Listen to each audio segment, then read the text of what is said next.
നമസ്കാരം. എല്ലാ സജ്ജനങ്ങൾക്കും സന്ധ്യാദീപത്തിലേക്ക് സ്വാഗതം.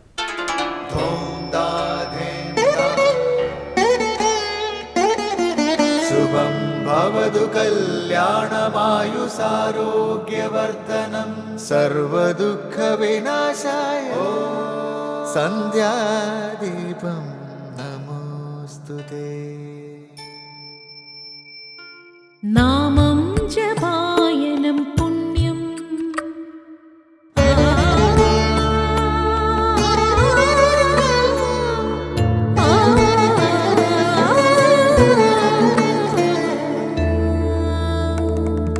നാമം ജപായനം പുണ്യം നിരുപമദീപാങ്കുരം പോലെ സ്വരശ്രുതിലയവരമതുലം ദീവാങ്കണം മോക്ഷസംഗീതസാരം നീളും വഴിത്താരയിൽ ജീവതാരം മന്ത്രാലാപം മായാവിൻ നിൻ പ്രസാദം.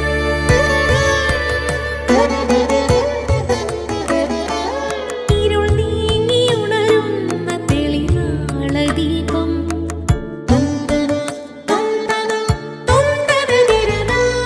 ഇരുൾ നീങ്ങിയുണരുന്ന തെളിനാളദീപം പ്രണവാമൃതം ചൊരിയുന്ന ദീപം ദീപം ദീപം ദീപം ദീപം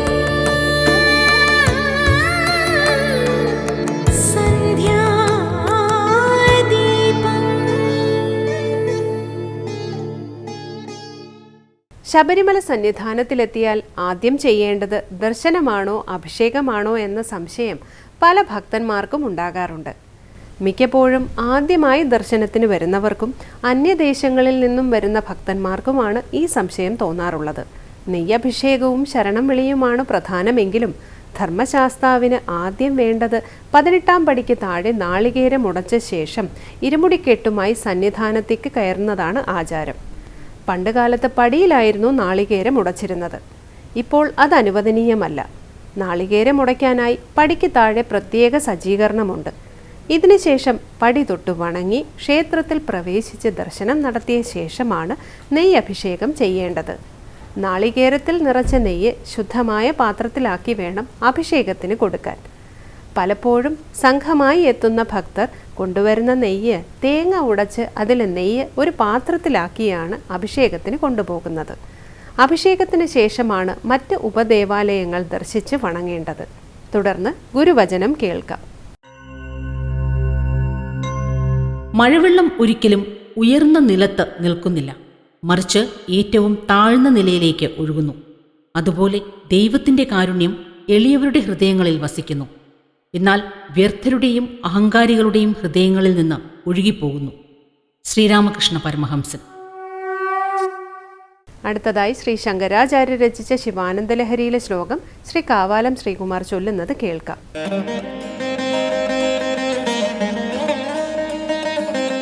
ബഹുവിധ പരിതോഷ ബാഷ്പൂരസ്ഫുടപുളകാങ്കിത ചാരുഭോഗഭൂമിം ചിരപദഫലകാംക്ഷി സേവ്യമാനാം പരമസദാശിവഭാവനാം പ്രപദ്യേ. ബഹുവിധ പരിതോഷ ബാഷ്പൂര സ്ഫുടപുളകാങ്കിത ചാരുഭോഗഭൂമിം ചിരപദഫലകാംക്ഷി സേവ്യമാനാം പരമസദാശിവഭാവനാം പ്രപദ്യേ.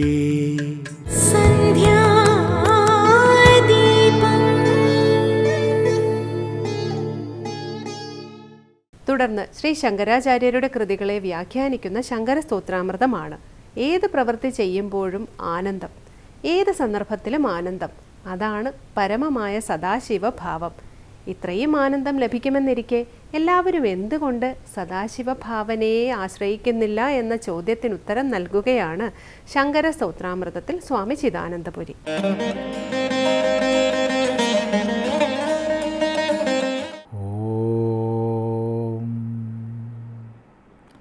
ഗുരു ഗുരുർബ്രഹ്മാ ഗുരുർവിഷ്ണു ഗുരുർദേവോ മഹേശ്വരഃ ഗുരു സാക്ഷാത് പരം ബ്രഹ്മ തസ്മൈ ശ്രീ ഗുരവേ നമഃ.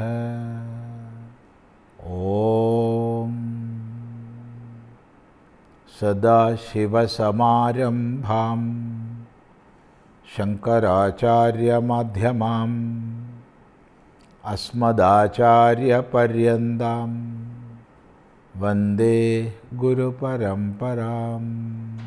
ശ്രീ ശങ്കരസ്തോത്രകൃതികളിൽ ശിവാനന്ദലഹരിയിലെ 67-ാമത്തെ ശ്ലോകമാണ് ശ്രദ്ധിക്കുന്നത്.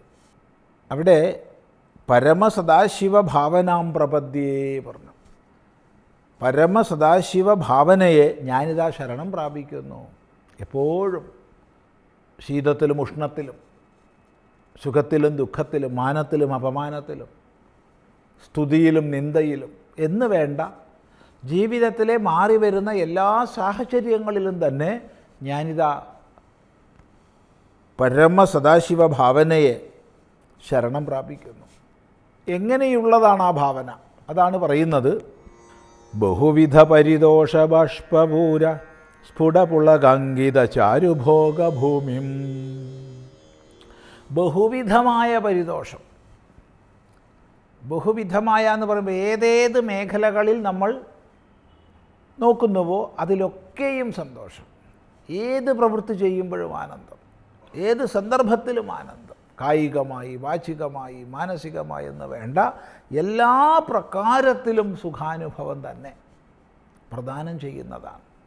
ബഹുവിധമായി പല വിധത്തിലുള്ള പരിതോഷം. ആ പരിതോഷം ഹേതുവായിട്ട് ബാഷ്പപൂരം, കണ്ണുനീര് നിറയുന്നു, ആനന്ദ കണ്ണുനീരാണ്. ഇത് ഈശ്വര കാര്യങ്ങൾ പറയുമ്പോൾ, ഈശ്വരീയമായ വിചാരം ഉണരുമ്പോൾ, ഈശ്വരനാമങ്ങൾ കേൾക്കുമ്പോൾ, ഈശ്വര ചരിതങ്ങൾ പറയുമ്പം കേൾക്കുമ്പോൾ ഒക്കെ ധാരയായി കണ്ണുനീര് വരുന്നു. അത് ഭക്തൻ്റെ ഒരവസ്ഥാവിശേഷമാണ്. നിഷ്കപടമായ ഭക്തിയിൽ ഈ ലോകത്തിൻ്റെ പലതരം കാപട്യങ്ങളും നീങ്ങുമ്പോൾ, ഇങ്ങനെയൊക്കെ ആകാവൂ, ഇന്നിന്നതും ആയിക്കൂടാ തുടങ്ങിയ ചില സങ്കല്പങ്ങളുടെ അടിസ്ഥാനത്തിലുള്ള വർത്തനങ്ങളൊക്കെ നീങ്ങുമ്പോൾ ഭഗവത് വിചാരത്തിൽ അവൻ ആനന്ദാശ്രുള്ളവനാകുന്നു. എന്ന് മാത്രമല്ല പുളകാങ്കിതനാകുന്നു, സ്ഫുടമായി പുളകാങ്കിതനാകുന്നു. പുളകം രോമാഞ്ചമാണ്, രോമാഞ്ചത്താൽ ആവൃതമാകുന്നു. അങ്ങനെയുള്ള ചാരുഭോഗഭൂമിയെ, മനോഹരമായ ഭോഗഭൂമിയെ, അപ്പം എല്ലാവർക്കും വേണ്ടത് സുഖമാണ്. ഇവിടെയാകട്ടെ പരമാനന്ദത്തെ പ്രദാനം ചെയ്യുന്നതാണ് ഈ പരമസദാശിവ ഭാവന. അങ്ങനെയുള്ള ഭാവനയെ ഞാനിതാ ശരണം പ്രാപിക്കുന്നു. അപ്പോൾ അവിടെ ഒരു സംശയം വരികയാണ്. ഇപ്പം എല്ലാത്തിനും സുഖത്തിനായിക്കൊണ്ടാണ് പരിശ്രമിക്കുന്നത് എങ്കിൽ പരമമായ സുഖത്തെ പ്രദാനം ചെയ്യുന്നതാണിത്. എന്നാൽ എല്ലാവരും എന്തുകൊണ്ട് ഇതിനെ സമാശ്രയിക്കുന്നില്ല? അവിടെ മറുപടി, ചിരപദഫലകാംക്ഷി സേവ്യമാനാം. ചിരമായ നിത്യമായ പദം, ആ പദത്തിൻ്റെ ഫലം കാക്ഷിക്കുന്നവരാൽ സേവിക്കപ്പെടുന്നതാണ് എന്ന് വെച്ചാൽ അർത്ഥം, സാമാന്യമായി ലൗകികർ കാണപ്പെടുന്ന താത്കാലിക വിഷയങ്ങളുടെ പിന്നാലെ നെട്ടോട്ടമോടുന്നു. അതിനെ നേടിയാൽ സുഖാവും, ഇതിനെ നേടിയാൽ സുഖമാവുമെന്ന സങ്കല്പത്തോടുകൂടി പല പല വിഷയങ്ങളുടെ പിന്നാലെ ഭ്രമിച്ചോടുകയാണ്. തീർച്ചയായിട്ടും അവർക്ക് സുഖപ്രാപ്തിയുണ്ട്. പക്ഷേ ആ സുഖപ്രാപ്തികളൊക്കെ താത്കാലികങ്ങളാണ്, ചിരമല്ല, നിലനിൽക്കുന്നതല്ല. എന്നാൽ ഈ വിഷയക്കാട്ടിൽ ലഭിക്കുന്ന സുഖം താത്കാലികമാണ്. നിത്യമായ സുഖം പരമേശ്വര ഭാവനയിൽ മാത്രമാണ് എന്ന് മനസ്സിലാക്കിയവർ, വിവേകശാലികൾ, അവർ നാസ്തി അകൃതകൃതേനോ, ഈ ചെയ്യപ്പെട്ട വിഷയങ്ങളെ കൊണ്ടൊന്നും സകല ചെയ്തികൾക്കും ഉപരിയുള്ള ആ പാരമാർത്ഥിക ബോധം സാധിക്കില്ല.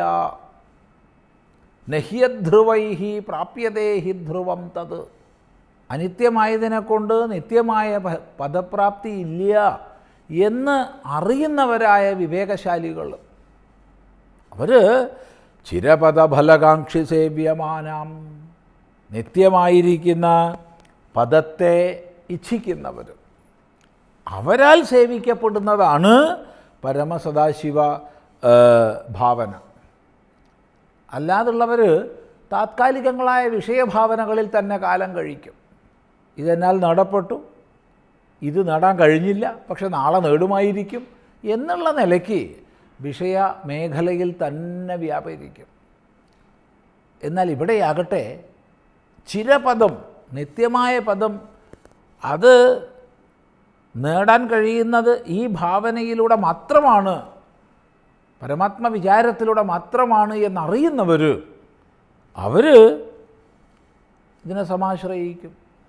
അപ്പോൾ ഇവിടെ മനസ്സിലാക്കേണ്ടത് എല്ലാവരും പ്രാപിക്കാൻ ആഗ്രഹിക്കുന്നതായ സുഖത്തിൻ്റെ പാരമ്യമാണ് ഈ പരമാത്മഭാവന കൊണ്ട്, പരമേശ്വര വിചാരം കൊണ്ട് ആ പരമസുഖ പദം പ്രാപിക്കുകയാണ്. അതിനായിക്കൊണ്ട് ഞാനിതാ ശരണം പ്രാപിക്കുന്നു എന്ന് പറയുക. നോക്കൂ, ബഹുവിധ പരിദോഷ ബാഷ്പൂര സ്ഫുടപുളകാങ്കിത ചാരുഭോഗഭൂമിം ചിരപദ ഫലകാംക്ഷി സേവ്യമാനാം പരമസദാശിവഭാവനാം പ്രപദ്യേ. തുടർന്ന് അടുത്ത പ്രാവശ്യം ശ്രദ്ധിക്കാം.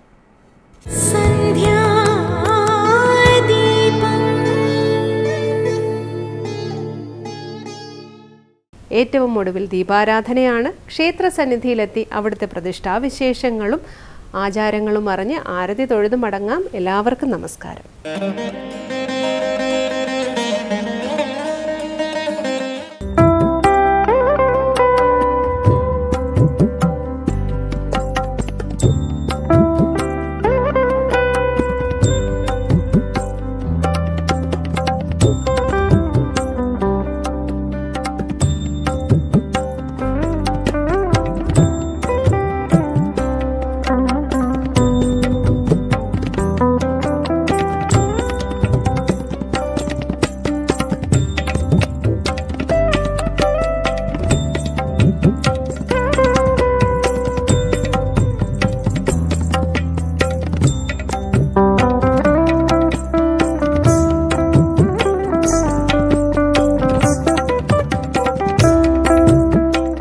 ഇത് തൃക്കടവൂർ ശ്രീ മഹാദേവ ക്ഷേത്രം.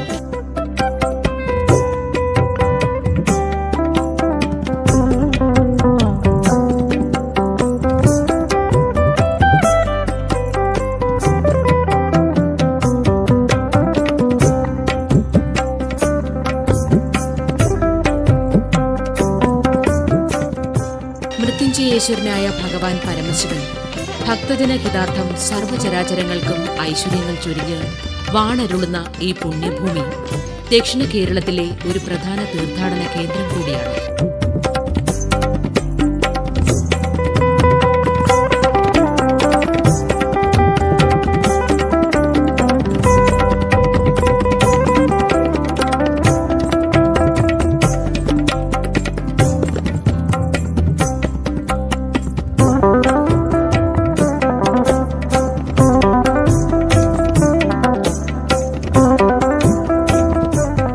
മരണത്തെ വെല്ലുന്ന ദേവനാണ് തൃക്കടവൂർ നാഥനായ പരമേശ്വരൻ. ദാരിദ്ര്യ രോഗദുഃഖങ്ങളിൽ നിന്നും മുക്തി തേടി നിരവധി ഭക്തജനങ്ങളാണ് തൃക്കടവൂർ നാഥനായ മഹാദേവന്റെ സവിധത്തിലെത്തുന്നത്.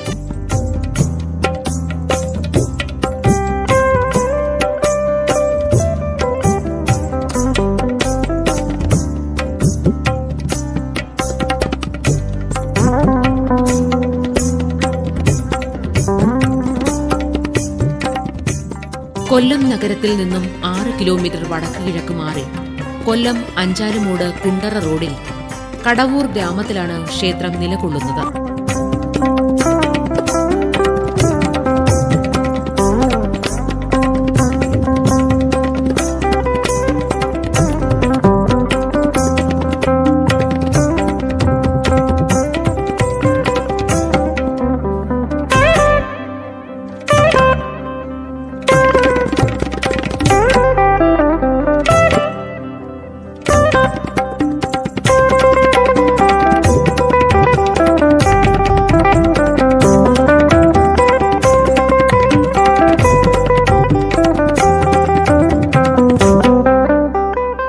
തൃക്കടവൂർ മഹാദേവ ക്ഷേത്രം എന്ന് സ്ഥാപിക്കപ്പെട്ടുവെന്നതിന് കൃത്യമായ തെളിവുകൾ ഇതുവരെ കണ്ടുകിട്ടിയിട്ടില്ല.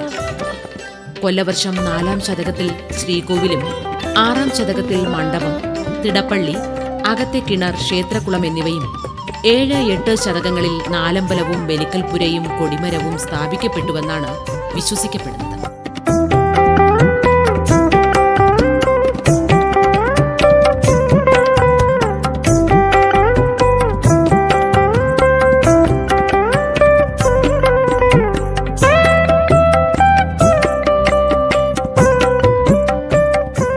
പുരാണത്തിലെ പ്രശസ്തമായ മാർക്കണ്ഡേയ കഥയുമായി ക്ഷേത്രത്തിന്റെ ഐതിഹ്യം ബന്ധപ്പെട്ടിരിക്കുന്നു.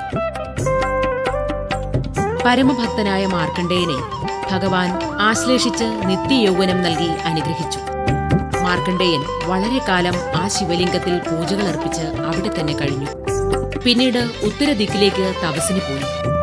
മാർക്കണ്ഡേയൻ പൂജിച്ചിരുന്ന ശിവലിംഗശില കാലക്രമേണ മണ്ണടിഞ്ഞു.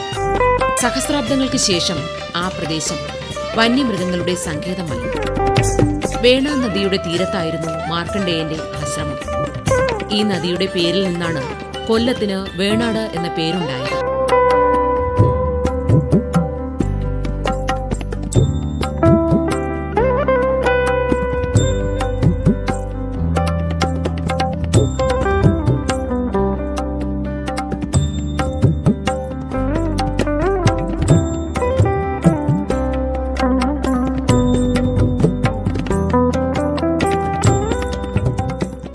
ൂരാൺമക്കാരും 8 കരക്കാരും ഉൾപ്പെടുന്ന ഭരണസമിതിയാണ് മാർക്കണ്ഡേയൻ കോവിലിലെ ഭരണം നടത്തിവന്നത്.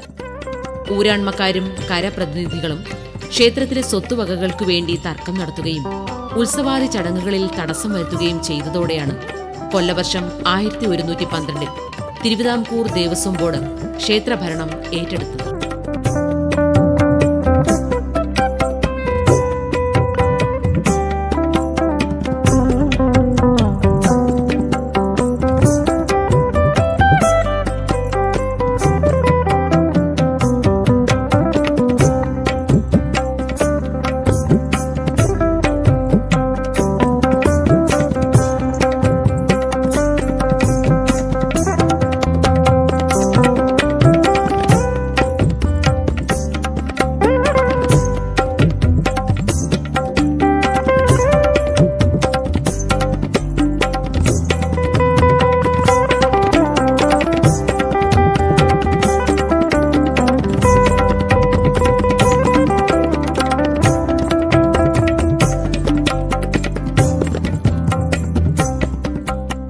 തൃക്കടവൂർ മഹാദേവന്റെ ചൈതന്യത്തെക്കുറിച്ച് ചില അനുഭവ കഥകൾ ചരിത്രത്തിന്റെ ഭാഗമായി തന്നെയുണ്ട്.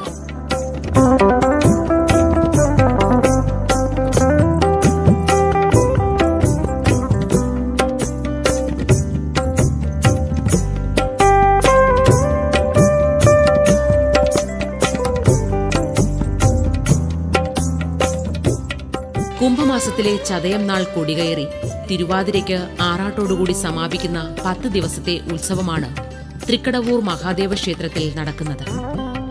കടവൂർ 10 എന്ന പേരിൽ ക്ഷേത്രത്തിലെ ഉത്സവം അറിയപ്പെട്ടിരുന്നു.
പൂജയാണ് ഇവിടെ. ശീവേലിയും ശിവരാത്രി ദിവസം നവകവുമുണ്ട്. ക്ഷേത്രത്തിലെ തന്ത്രാവകാശം തൃശൂർ അമ്പഴക്കാട്ട് മേക്കാട്ട് മനയ്ക്കാണ്.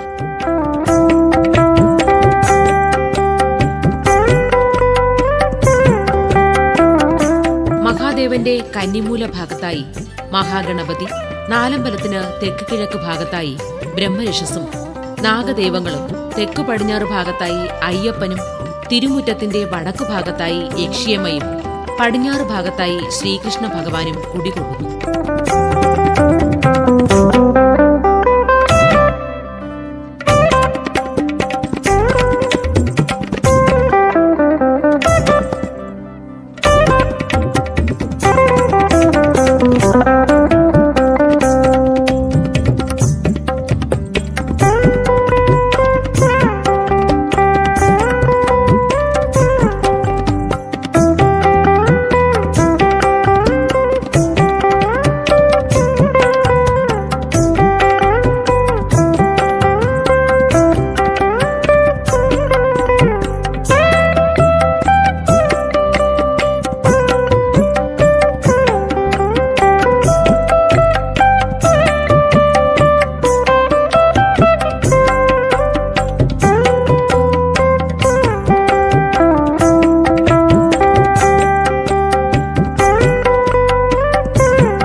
വത്സലനായ മാർക്കണ്ഡേയനെ അകാല മൃത്യുവിൽ നിന്ന് രക്ഷിച്ച് ചിരഞ്ജീവിയാക്കിയ ഭഗവാൻ കരുണാമൃത കടാക്ഷം ചൊരിഞ്ഞ് ഭക്തജന രക്ഷകനായി സ്വയംഭൂവായ ചൈതന്യത്താൽ തൃക്കടവൂരിൽ വാണരുളുകയാണ്.